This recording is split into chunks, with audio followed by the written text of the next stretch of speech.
مدینہ جنت ہے مگر جنتیوں کے لیے جنت ہے، جی بے شک سب کے لیے جنت نہیں ہے، وہ جو تصویریں کھینچتے ہیں فوٹو بناتے ہیں ان کے لیے جنت نہیں ہے۔ شرم آنی چاہیے لوگوں کو۔ اس کو ٹورسٹ پیلیس بنا دیا کعبے کو، کعبے میں جا کے تصویریں، توبہ توبہ، وہاں گناہ یاد آنے چاہیے تھے۔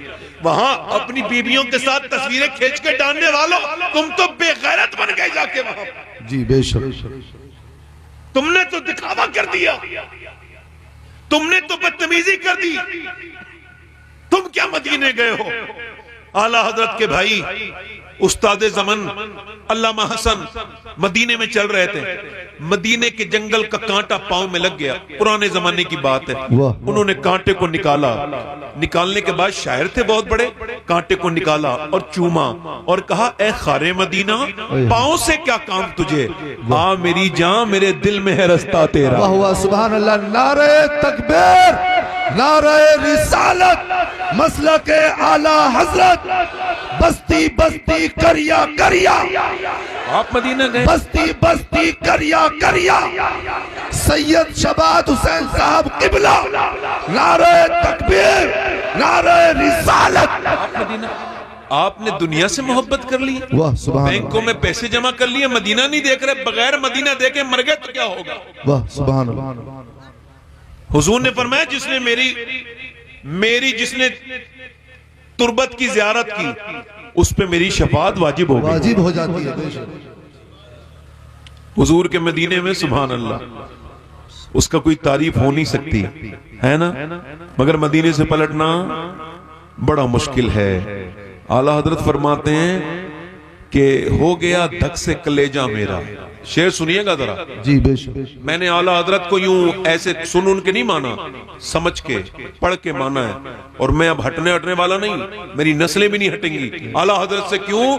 میں سوچ سمجھ کے اعلیٰ حضرت کا دیوانہ بناؤں، یوں ہی دنیا کے لیے ایک فسانہ نہ بنے، جس کو بننا ہو سمجھ سوچ کے دیوانہ بنے۔ واہ سبحان اللہ، بہت خوب بہت خوب، اعلیٰ ماشاء حضرت اللہ۔ فرماتے ہیں ہو گیا دھک سے کلیجہ میرا، جی ہائے رخصت کی سنانے والے۔ ایک جگہ فرماتے ہیں پھر نہ کر بٹلی مدینے کی طرف، ارے وہ چل جھوٹے بہانے والے۔ اللہ فرماتے ہیں جو مدینے گیا اور پھر کبھی نہ پلٹا وہ جھوٹے بہانے والا ہے۔ جی جی بے شک، لے رضا سب چلے مدینے کو میں نہ جاؤں، ارے خدا نہ کرے جی جان و دل ہوش و خرد سب تو مدینے پہنچے، تم نہیں چلتے رضا سارا تو سامان گیا۔ واہ اعلیٰ سبحان حضرت اللہ، مدینے بے میں شک۔ گزر رہے ہیں، وہ عشق کا انداز تو دیکھو، مدینے میں جا رہے ہیں، کتے نے کچھ مانگ لیا، کتے نے کچھ مانگا، کتے کو کوئی عقل تو نہیں ہوتی، مگر میرے والد کہتے تھے کتا مکمل کمپلیٹ فقیر ہوتا ہے، بس جھولی نہیں ہوتی، دے دیا کرو، جب آیا کرے تو دے دیا کرو، اسے مارا توڑا نہ کرو، اس کو کچھ دے دیا کرو۔ اعلیٰ حضرت نے گوشت کا ٹکڑا اس کو دے دیا خرید کے، پھر رونے بیٹھ گئے۔ علامہ جب اعلیٰ روئے تو اس وقت میں اس قطب مدینہ ضیاء الدین مدنی رحمت اللہ علیہ قریب پہنچے، تو حضور کتے کو تو نواز دیا گیا، اب آنکھوں میں آنسو کیوں ہیں؟ تو اپنی نعت کا مقطع کہا، پا رہے دل بھی نہ نکلا دل سے تحفے میں رضا، ان سگانے کو سے اتنی جان پیاری واہ واہ۔ کہتے ہیں احمد رضا یہ ہندوستانی کتا نہیں تھا، یہ تو محبوب کے مدینے کا کتا تھا، اس کا حق گوشت کا ٹکڑا نہیں تھا، اس کا حق یہ تھا کہ تو اپنا دل کا ٹکڑا نکالتا اور اس کو دے دیتا، تیری دان چلی جاتی مگر محبوب کے کتے کا حق ادا ہو جاتا۔ ایک جگہ فرماتے ہیں خوف ہے سمے خراشی سگے طیبہ کا، ورنہ کیا یاد نہیں نالو فغام کو؟ فرماتے ہیں مجھے رونا تو آتا ہے، میرا دل بہت دکھاتے ہیں لوگ، دل کرتا ہے کہ جب مدینے جاؤں تو خوب دہاڑے مار مار کے روؤں، مگر میں آنسوؤں سے روتا ہوں، میں کبھی زبان سے نہیں روتا۔ کہا کیوں؟ کہ اس وجہ سے کہیں میری آواز سے مدینے کے کتوں کے کانوں کو تکلیف نہ ہو جائے۔ واہ بے شک، بہت خوب۔ مدینے جاؤ تو بس حضور کی بارگاہ میں جانا۔ حضرت ابوبکر شبلی مسجد نبوی شریف میں بیٹھے تھے، ایک جنازہ آیا تو انہوں نے اپنے کشف سے دیکھ لیا بڑا گنہگار ہے، انہوں نے جنازہ نہیں پڑھا، اس گنہگار کا جنازہ نہیں پڑھا۔ جب یہ بیٹھے تھے ان کو ہلکی سی نیند آئی، پھر اٹھے اور اٹھ کے اس جنازے کے کاندھا دے رہے ہیں اور اس کا چارپائی کو چوم رہے ہیں اور زاروں قطار رو رہے ہیں۔ کسی نے پوچھا حضور پہلے تو نماز جنازہ نہیں پڑھی، بعد میں جنازے سے اتنی محبت؟ آنکھوں میں آنسو کیوں؟ کہنے لگے ابھی میری آنکھ لگ گئی تو حضور خواب میں آئے، پر حضور نے پوچھا تو نے نماز جنازہ کیوں نہیں پڑھی؟ میں نے عرض کی حضور گنہگار تھا، بدکار تھا۔ میرے نبی نے فرمایا تو نے گنہگار دیکھ لیا، یہ نہیں دیکھا آیا کہاں تھا، آیا کس سرکار میں تھا، آیا کس رحمت عالم کے دروازے تھا۔ جب اس کی نماز جنازہ پڑھ لیتا اللہ نے اس کی بخش۔ نعرہ تکبیر، نعرہ رسالت، بستی بستی کریا کریا سید سباد حسین صاحب قبلہ۔ میرا امام کہتا ہے مجرم بلائے آئے ہیں، واہ واہ بے شک، جاؤ کا ہے گواہ۔ جی بے شک، اے مدینے جاؤ تو میرے جیسے کسی غلام کو ساتھ لے کے جاؤ، واہ واہ بے شک، تاکہ تم کو دکھائے مدینہ کیا ہے۔ تم نے تو پیسے کے زور میں جا کر کے مدینے میں بدتمیزیاں کی، تم کو کیا پتا مدینہ، کبھی کھانے میں لگ گئے، کبھی بازاروں میں چلے گئے، تم نے مدینہ ہی نہیں دیکھا۔ میرا امام کہتا ہے مجرم بلائے آئے ہیں، جاؤ کا ہے گواہ، پھر رد ہو کب یہ شان کریموں کے گھر کی ہے۔ سرکار ہم گواروں میں طرز ادب کہاں، ہم کو تو بس تمیز یہی بھیک بھر کی ہے، اور مانگیں گے مانگے جائیں گے، منہ مانگی پائیں گے۔ سرکار میں نہ لا ہے نہ حاجت اگر کی ہے، آج تک مدینے سے کوئی آنے والا یہ کہتا ہوا نہیں لوٹا کہ آمنہ کے لال کے در پہ مانگا تھا اللہ نے دیا۔ واہ واہ سبحان اللہ بے شک، سبحان اللہ، ماشاءاللہ، بہت خوب۔ کوئی جائے بھی تو مدینہ۔ جی یہ میری بات ان عمرہ کرنے والوں تک پہنچاؤ جو عمرہ تو کرنے جانتے ہیں مگر مدینے کا ادب نہیں جانتے، ان کو پتہ نہیں کعبے کا ادب کیا ہے۔ کبھی غوث العظم مکے میں چل رہے ہیں تو کنکری اٹھا کے باب السلام کی طرف کی چومتے ہیں، تو کسی نے پوچھا شیخ عبد القادر یہ آپ مدینے کے مکے کے آپ کنکر کیوں چومتے ہیں؟ فرمانے لگے 53 سال میرے نانا اس میں چلے ہیں، کیا پتہ کون سے کنکر کو پتھر کو میرے نانا کے پاؤں سے نسبت۔ واہ واہ سبحان، میرا امام بولا حرم کی زمین اور قدم رکھ کے چلنا، واہ بے شک، ارے سر کا موقع ہے او جانے والے، میں بھی جانے کہاں سے کہاں نکل گیا، تقریر کیا کر رہا تھا، وہی بات پڑھ رہا تھا۔ مدینے سے لوٹنا مشکل ہے مگر اچھا نکلا، زور سے بولو سبحان اللہ، سبحان اللہ بے شک، حضور کی محبت میں نکلا، اچھا نکلا۔ جی مدینے سے لوٹنا مشکل ہے نا، تو ذرا میرے ساتھ پڑھو، بس میرا مودا اور اٹھ کے جاؤں کہاں مدینے سے، اٹھ کے جاؤں کہاں مدینے سے، کیا کوئی دوسرا مدینہ ہے، کیا کوئی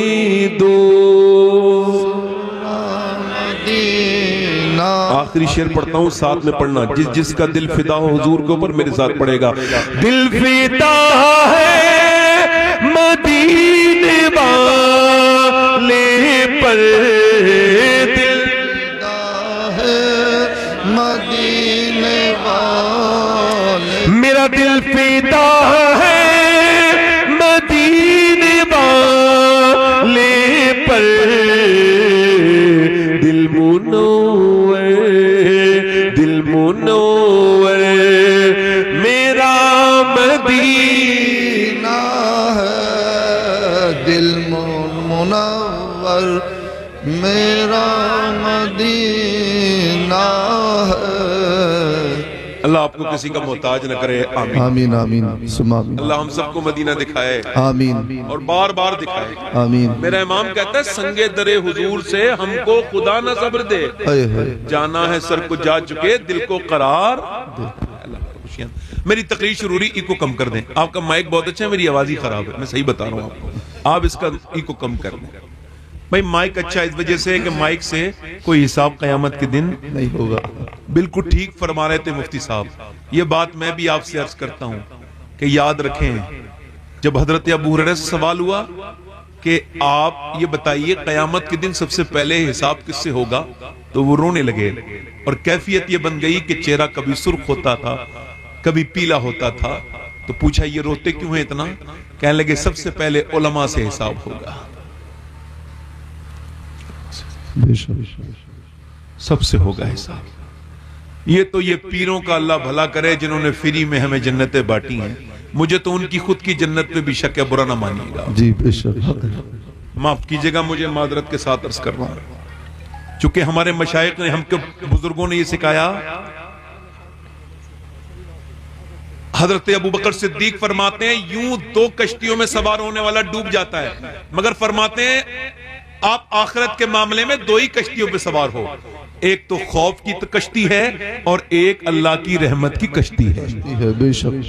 ٹھیک جی حق. اب میں اپنی تقریر شروع کر رہا ہوں، بڑے دھیان دے کے آپ میری بات کو اس کا ای کو کم کریں، آواز نارمل کریں. بہت اچھا مائک ہے، اللہ آپ کو برکت دے. آمین. تقریر میری بہنیں بیٹھی ہیں، آپ بھی بیٹھے ہیں. میں شروع کر رہا ہوں یہاں سے کہ 90% لوگوں کی یہ شکایت ہے اس وقت ہندوستان میں کہ ان کے بچے ان کا کہنا نہیں مانتے. نہیں مانتے. ٹھیک. اور اب یہ شکایت اور بڑھے گی، یہ شکایت کم نہیں ہوگی. اس کی وجہ یہ ہے، میری طرف دیکھیں، امام محمد غزالی فرماتے ہیں کہ جب بکری کا بچہ پیدا ہوتا ہے بھینس کا تو قابل ہوتا ہے، پڑھا لکھا اتنا ہوتا ہے کہ پہچان جاتا ہے میری ماں کون ہے، 5 منٹ میں دودھ پینے لگتا. مگر انسان کا بچہ اشرف المخلوقات ہے، مگر پھر بھی جو پیار دے گا اسے ہی ماں سمجھے گا. جی بے شک. نہیں سمجھ رہے بات کو. میری بہنیں میری بات پر خاص طور سے دھیان دیں.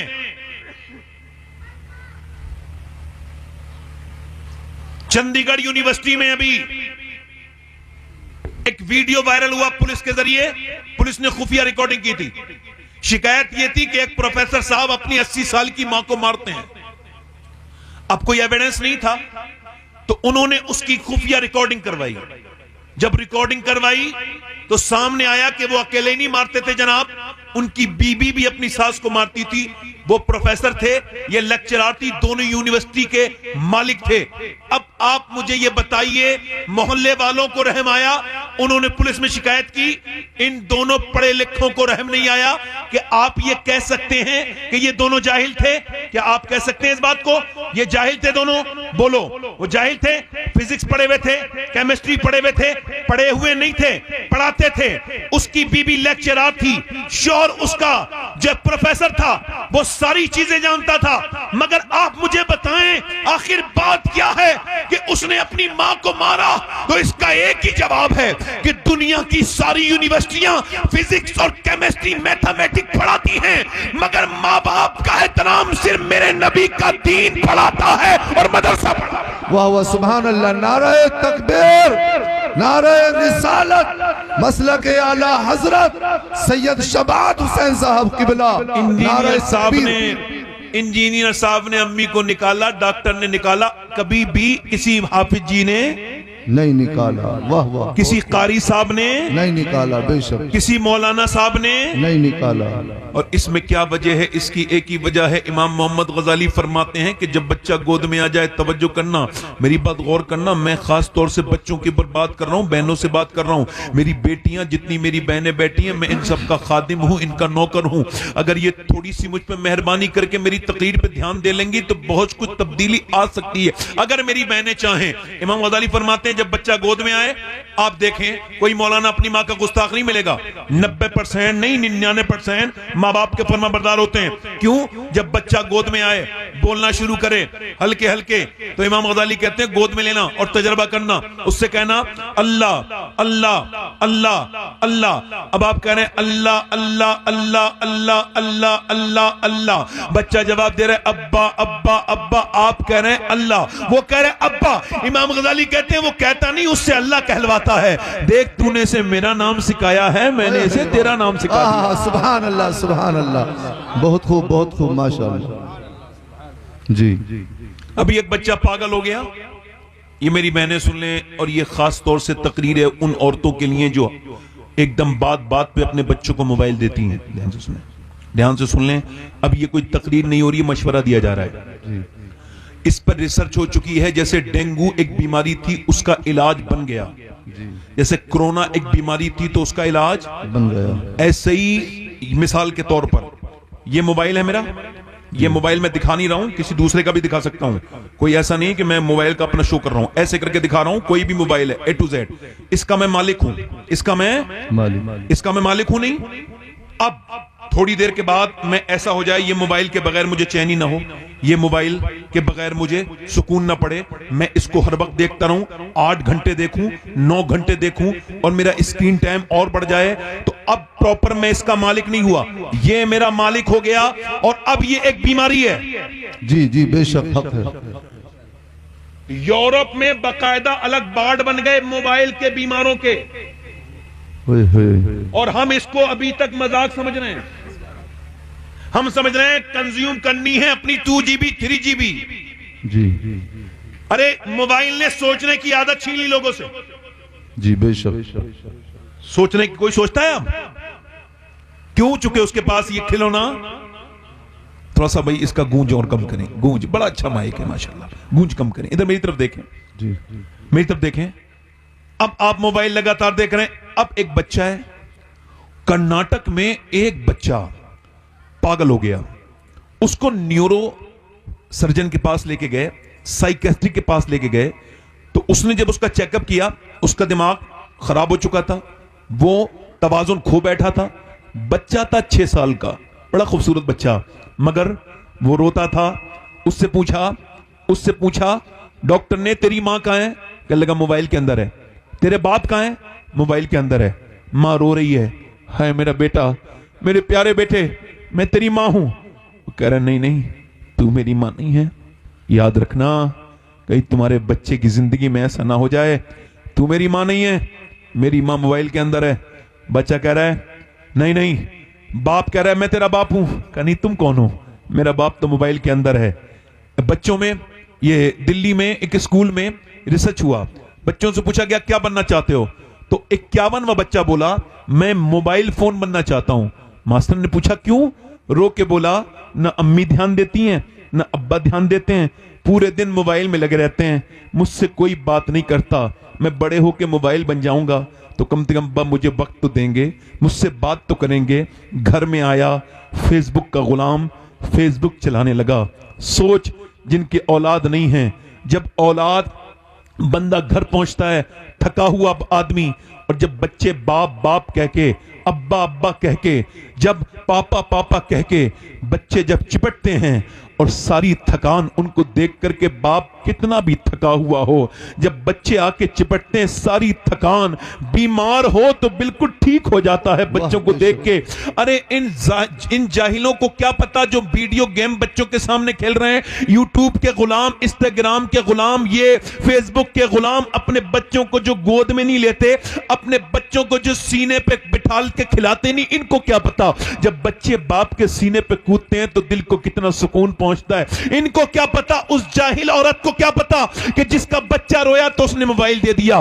اس پر کیمبرج نے ریسرچ کیا، کیمبرج بہت بڑی یونیورسٹی ہے، انہوں نے ریسرچ کر کے بتایا کہ اب بچے آگے آنے والے وقتوں میں اپنے ماں باپ کے شدید مخالف ہو جائیں گے، بلکہ پہچاننے سب سے انکار کر دیں گے، چونکہ بچوں کا جو وقت ہے ماں باپ کا وہ موبائل کو دیا جا رہا ہے۔ جیسے ہی بچہ رویا، کبھی جانور کا بچہ اپنی ماں کے لیے نہیں روتا، مگر انسان کا بچہ روتا ہے۔ اور جتنے بچے یہ ڈکیت بنے ہیں، ڈاکو بنے ہیں، ان پر ریسرچ ہوا تو پتا چلا یہ سارے وہ لٹیرے ہیں جو بچپن میں روتے تھے، ان کی ماں باپ نے ان کو پیار نہیں دیا، جب پیار دیا نہیں تو پیار انہوں نے زمانے کو بھی نہیں دیا۔ اب کوئی چور سے کہہ رہا ہے میری چوری مت کرو، میرے پاس یہی پیسہ ہے، وہ کہتا ہے میں نہیں جانتا رحم کسے کہتے ہیں، کیونکہ بچپن میں میرے اوپر رحم نہیں ہوا۔ رحم کے سائے میں بچہ پلتا ہے تو اس کے دل میں رحم آتا ہے، ماں باپ اس کو گود میں اٹھاتے ہیں، پیار کرتے ہیں، مگر ماں باپ بے وقوف ہو گئے۔ اب مجھے بتائیے کہ جب بچے کو تو نے جس کے حوالے کرنا تھا کر دیا، بچہ بالکل کورا کاغذ تھا، اگر تو اسے نمازی بناتی تو بن جاتا، تو اگر اسے اعلیٰ حضرت سیدی اعلیٰ حضرت رضی اللہ تعالیٰ عنہ فرماتے ہیں جب بچہ پیدا ہو اور پہلی بار ماں اپنے بچے کو فرسٹ ٹائم فیڈنگ کرائے، پہلی بار دودھ پلائے، دودھ پلاتے پلاتے اگر وہ نبی پاک پر درود بھی پڑھ دے تو اللہ تبارک و تعالیٰ اس کے بچے کو عاشق رسول بنا دیتا ہے۔ اس درود کی برکت سے کوئی بڑا کام تو نہیں ہوا، مگر میری بہنوں نے گانے سنانے شروع کر دیے، بچہ رویا موبائل دے دیا ہے، بچے برباد، یہ معاشرہ برباد ہوتا چلا جا رہا ہے۔ بچوں کی زندگیوں کے ساتھ کھیلنے والوں، تم بھی برباد ہو گے، بغیر بچوں کے نہیں، چونکہ اللہ نے تمہیں اولادیں دی، تم نے انہیں موبائل دے دیے۔ یاد رکھو سیدہ ام سلمہ فرماتی ہیں ام المومنین کہ مدینے میں عورتیں اپنے اپنے بچوں کو عربی کی لوریاں سناتی تھی. ہم نے دیکھا تھا مدینے کی اور عورتیں اپنے بچوں کو لوریاں سناتی تھی, مگر مدینے میں ایک ایسی بھی عورت تھی, ایک ایسی بھی عظیم الشان خاتون تھی جس نے اپنے بچوں کو کبھی لوری نہیں سنائی. جب بھی سنایا قرآن سنایا. وہ چکی چلاتی تھی قرآن سناتی تھی, وہ جھاڑو لگاتی تھی قرآن سناتی تھی, وہ روٹیاں بناتے بناتے قرآن سناتی تھی. جو اپنے بچے کو سلاتی تھی بیٹوں کو تو قرآن سنا سنا کے سلاتی تھی. اور جب اس کا بچہ بڑا ہوا تو اس نے کربلا کے میدان میں جا کر اپنے سر کٹنے کے بعد نیزے پہ چڑھ کے قرآن پڑھ کے اعلان کر دیا اگر ماں بچپن میں قرآن سنائے تو بیٹا شہید ہو جاتا ہے مگر قرآن نہیں بھولتا. قرآن پڑھتا ہے. نعرہ تکبیر, نعرہ رسالت, عشق و محبت, عشق و محبت, بستی بستی کریا کریا, نعرہ تکبیر, نعرہ رسالت, مسلک اعلی.